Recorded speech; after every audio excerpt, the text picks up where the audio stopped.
안녕하세요. 원영입니다. 네, 오늘 두 번째 시간 함께 하도록 하겠습니다. 여러분들께 지난 시간에 이제서야 이해되는 불교 이 책의 목차를 설명을 해드렸고요. 그리고 오늘부터 본격적으로 여러분들과 함께 불교 공부를 할까 합니다.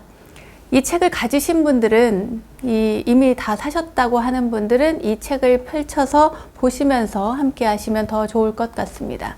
만약 안 사셨다면 한 권 주문하셔서 빨리 마련하시기 바랍니다. 자, 오늘 이야기의 시작은 안수정등에서부터 시작을 해보도록 하겠습니다. 안수정등이라고 하는 것은 굉장히 유명한 아함경에 나오는 비유인데요. 우리의 인생을 이렇게 비유할 수 있다라고 하는 이야기입니다. 광막한 굉장히 넓은 그런 사막에 한 사람이, 한 나그네가 이렇게 길을 가고 있었어요. 사막이라고 하는 것 자체가 길을 잃기 쉬운 곳이잖아요. 길을 잃기 쉬운 곳이라고 하기보다는 길을 찾기 어려운 곳이라고 해야 맞겠죠. 그런데 그 광활한 길을 걷고 있는데 갑자기 무슨 소리가 나요. 막 따그닥따그닥 소리가 막 납니다. 막 이렇게 막 뭔가가 달려오는 소리가 막 나는 거예요. 그래서 이 사람이 뒤를 딱 돌아보니까 갑자기 막 엄청 큰 코끼리가 막 쫓아옵니다. 달려옵니다. 보니까 얼마나 무섭겠어요. 굉장히 크고 엄청나게 그 빠른 속도로 그 등치 큰 그 코끼리가 막 달려오니까 이 땅이 막 엄청 울려대는 거예요.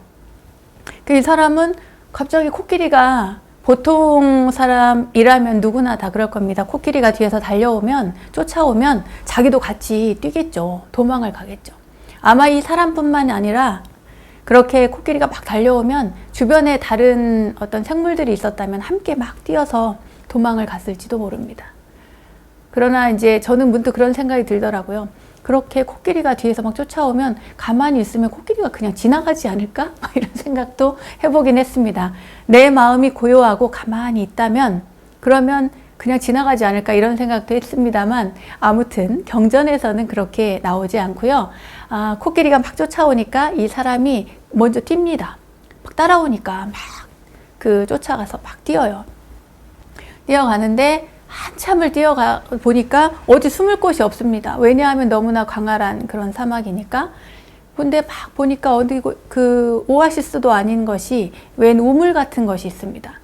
덩굴이 이렇게 막 우거져 있는데 보니까 우물이에요. 다행이다 싶어서 이 사람이 코끼리가 쫓아오니까 얼른 가가지고 그 덩굴을 잡고 막 우물 속으로 내려가요.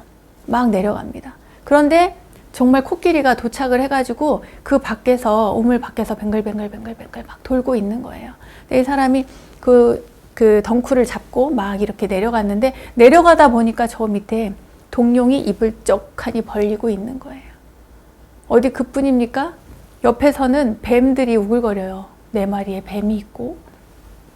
그래서 나는 죽었네. 이제 어떡하나. 나갈 수도 없고. 그리고 더 내려갈 수도 없고. 밑으로 내려가면 동룡이 있고 뱀이 있고. 위로 올라가면 우물 밖에는 코끼리가 미친 듯이 우물 밖을 막 뱅글뱅글 돌고 있고. 어떡하나 막 하고 있는데 안절부절 못 하는데 거기에다가 엎친 데 덮친 격이라고 그 덩굴을 흰지와 검은지가 갉아먹고 있는 거예요. 막 갉아요. 그러면 이게 언제 끊어질지 모르잖아요. 얼마나 불안합니까?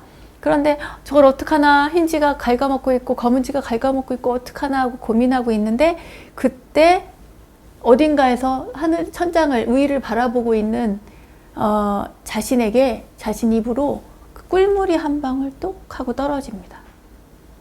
그래서 뭐지 하고 했는데 보니까 꿀물이 또 똑 하고 떨어져요. 일정한 간격으로. 저 위에 보니까 그 우물 옆에 벌통이 있는데 거기 벌집에서 이렇게 꿀물이 한 방울 한 방울 떨어지는 거예요.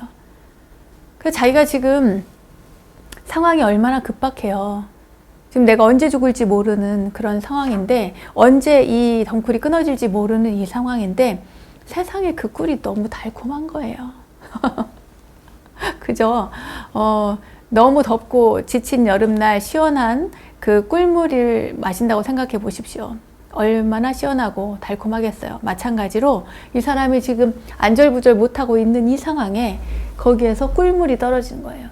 팔은 아파 죽겠고 덩쿨은 언제 끊어질지 모르고 나의 인생이 어떻게 될지 모르는데 내가 여기서 죽을지 살지 모르는 이 상황에 세상에 그 꿀물이 웬 말입니까? 네.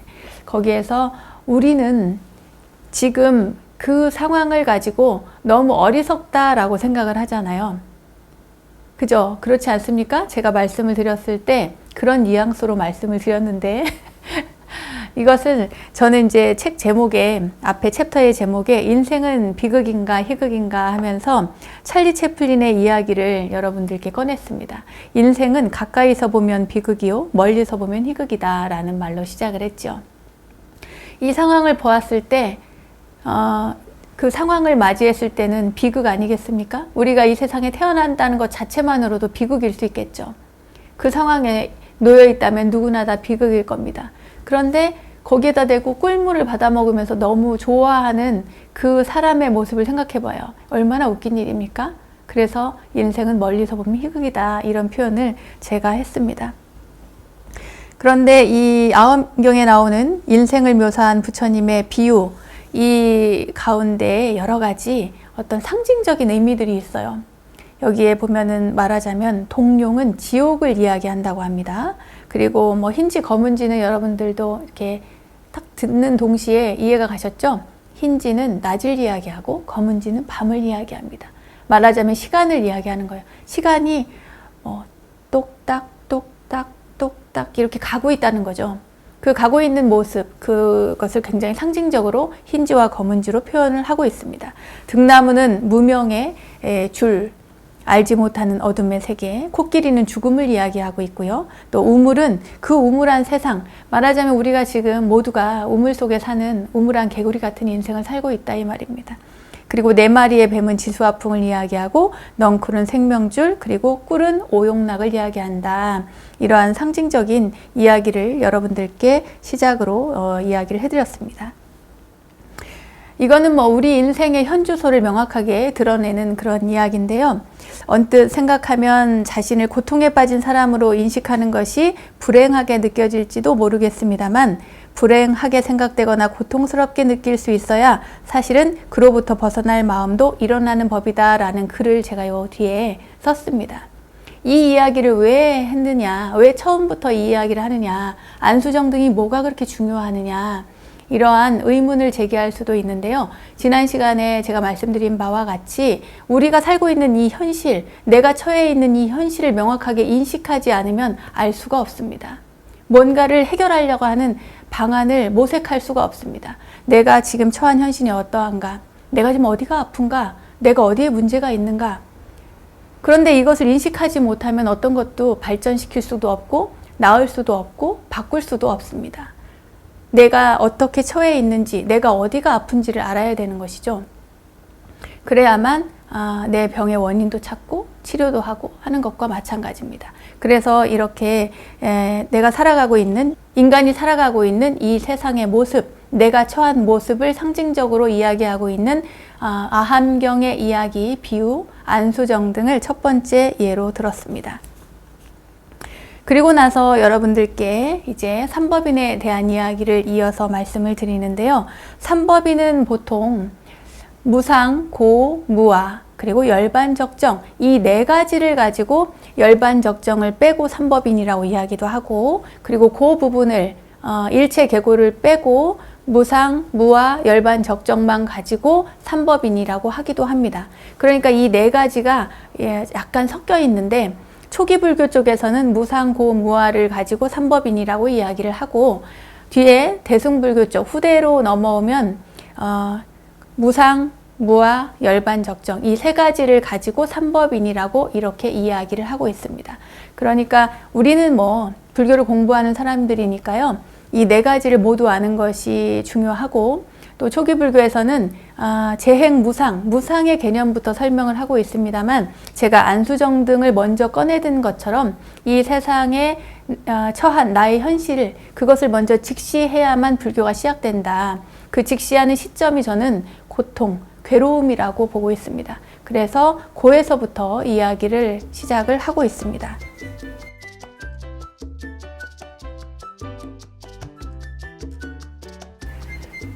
저번에 그 강연에 오신 분들이, 많은 분들이 제 이야기를 들으면서, 사적인 이야기를 들으면서 눈물을 흘리시는 걸 보았습니다. 우리는 가만 보면 남의 이야기를 듣고도 참 많이 공감할 수 있는 자비로운 마음이 심성 안에 다 들어있는 것 같습니다. 제가 이 이야기를 다시 꺼내는 이유는 제가 책에서도 썼습니다. 제가 불교를 시작하게 된 것은 죽음을 굉장히 많이 경험을 하면서, 갑작스럽게 가까운 이들의 죽음을 경험하면서 불교를 공부하기 시작했습니다. 그러니까 진정한 발심이 그제서야 된 것이죠. 그 전까지는 그냥 머리로만 이해하던 불교를 이제 머리에서 가슴으로 가는 데까지 한참 걸렸지만, 진정으로 그 마음으로, 내 느낌으로, 그리고 온 몸을 다해서, 온 정신을 쏟아서 그렇게 불교를 공부하게 된 것입니다. 우리가 괴로움이라고 하는 그 시점에서 시작을 하는 이유는, 아까도 제가 거듭 말씀드리지만, 내가 처해 있는 현실을 인식해서 거기에서부터 불교가 공부를 할 수 있는 계기가 되기 때문이라는 이야기를 해드렸어요. 그런데 이 괴로움의 문제는 사실 나는 지금 괴롭지 않은데 이렇게 말씀하시는 분들도 굉장히 많거든요.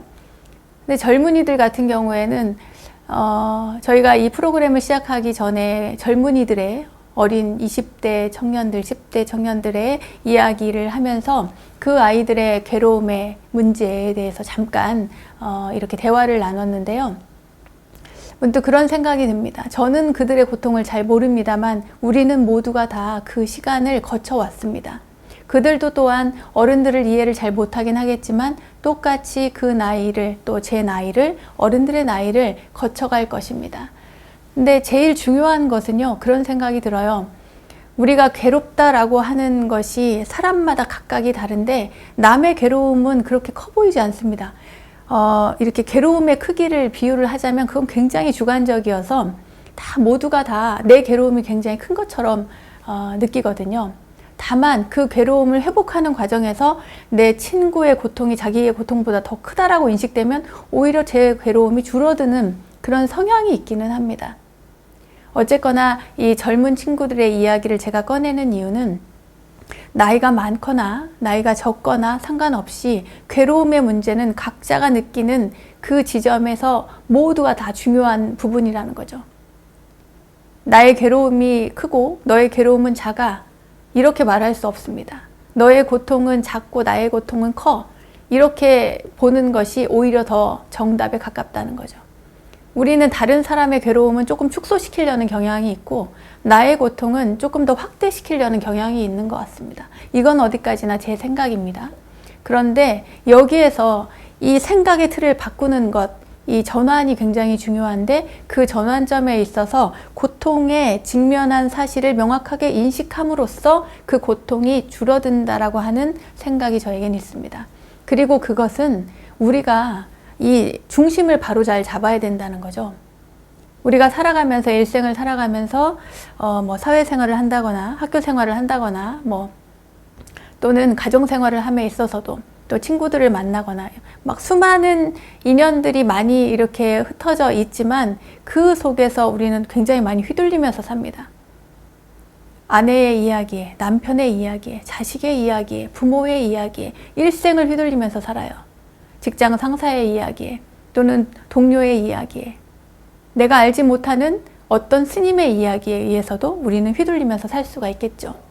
그러나 불교의 그 고통을 제대로 인식하기 시작하면 그 사람은 중심을 잡기 쉽습니다.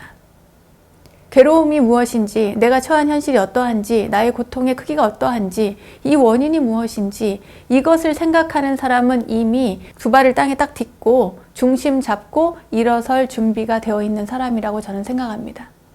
젊은이들이 괴롭다고 하는데요, 저는 그들의 고통을 이렇게 깊게 느끼지 못합니다. 제가 살아온 10대, 20대가 굉장히 괴로웠어도 우리는 머리 깎고 출가해서 출가 생활하는 것 자체가 하루하루가 정말 너무 고통스러운 삶의 연속이었거든요. 절집에 들어와서 사는 그 삶이 굉장히 힘들고 괴로운 삶이었어요. 어려서 가난해서 힘들었던 삶도 힘들었지만, 절에 들어와서 머리 깎고 행자 생활하고 또 개 받고 또 어른들 시봉하고 기도하고, 이 더운 여름에 한여름에 옷을 겹겹이 몇 겹을 입고 그리고 기도를 하고 하는 그 상황이 하루하루 버텨내기가 쉽지가 않았습니다. 그러한 삶을 산 저는 지금 이 방송을 시청하고 계시는 젊은 청년이 있다면 여러분의 고통을 제가 명확하게 모릅니다. 모르지만 다만 이 방송을 청취하는 여러분이라면 분명, 시청하는 여러분이라면 분명 내 삶을 제대로 내가 지탱하면서 중심 잡고 살아가야겠다라고 하는 그러한 마음이 곧게 있다라고 생각을 합니다.